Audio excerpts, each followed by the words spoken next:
This recording is for our 5th grade clay project, and it's on Henry Moore. And the words that we're going to go over today are organic, geometric, abstract, and negative space. And those are the things that we're going to want our clay projects to do. I particularly like the artist Henry Moore because he spent most of his life till he was 90 years old as an artist, or all of his life I should say, and he demonstrates those 4 qualities probably better than any other sculptor that I know of. Henry Moore is excellent at doing what's called organic sculptures. If you look here, here's an organic sculpture with a geometric base. We see one here as well, very organic.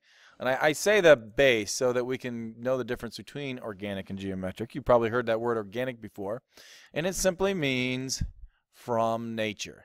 Okay, so you may have heard of organic foods that is from nature, but in this case, any shape that is from nature is organic. This is not by Henry Moore, and it's not organic. It's very geometric. And geometric is those words like circles and octagons and dodecahedrons and all those special shapes that you might talk about in math class. And that's my definition of geometric right now. Shapes you talk about in math class. And 5th graders seem to know a lot of those shapes. Technically, if you can name it, it probably is geometric because you can't name an organic shape like this. This looks like a hip bone of a dinosaur, or sort of this organic shape, his shapes that look like that they maybe have grown or he found them in the ground somehow as a rock or something like that. That is organic. You can see how nicely this organic sculpture looks against those organic clouds up at the above. The other thing that Henry Moore was really good at was the difference between realistic and abstract, and he kind of took the sculptural world into that journey. From when he was in college, his stuff looked very realistic. I can see the heads, I can see the dress, I can see the arms and the legs, and slowly you can see that Henry Moore starts changing that, and he becomes more and more what we might call abstract, subtracting the things that are not important to him. For example, details like the hands and the eyes and the maybe a particular person. This one almost looks like it has 3 hips to it and it's turning. But what he really is doing is showing us movement.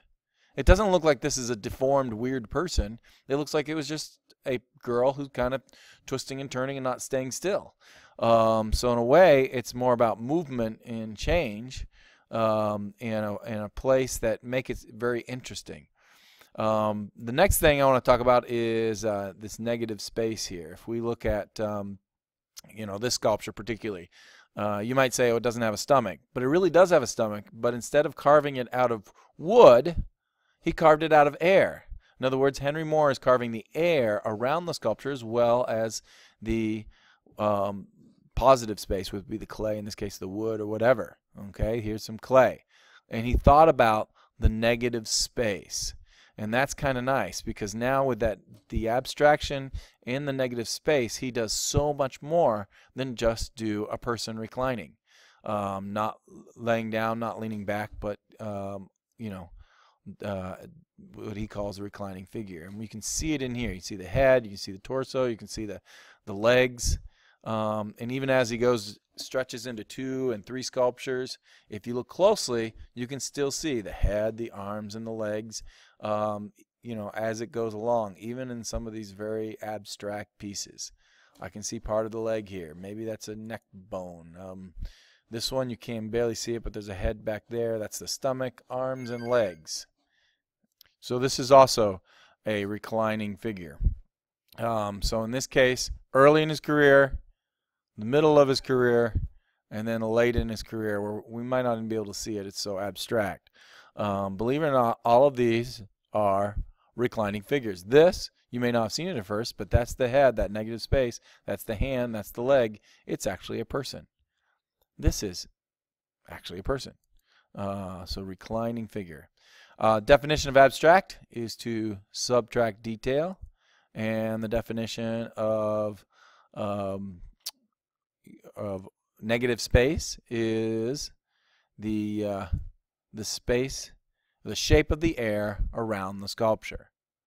Now, how do we know if it's good negative space? I mean, I think that's the key, particularly with a sculpture like this. And I often tell the students, there's one thing just to have a hole in it to have negative space, or think about the space as you carve it. But one of the reasons that he does this is that it looks very interesting. It makes your eye want to play on it. It's different from all the different angles. A really good sculpture draws you in. And I don't know many students or people in general, when they see this, if there were no guards around, if there were no officials around, we would want to play on this. We'd want to go swing on it. We'd want to go underneath it. And that's exactly what your eye should be doing. It should be playing on the sculptures, and it should have good inside, outside, negative space. So my best quality of a sculpture is when it has really good negative space, it's abstract, it's organic. To me, those are what we're going to look like for in our 5th grade sculptures. And I hope this helps the part that you missed in class.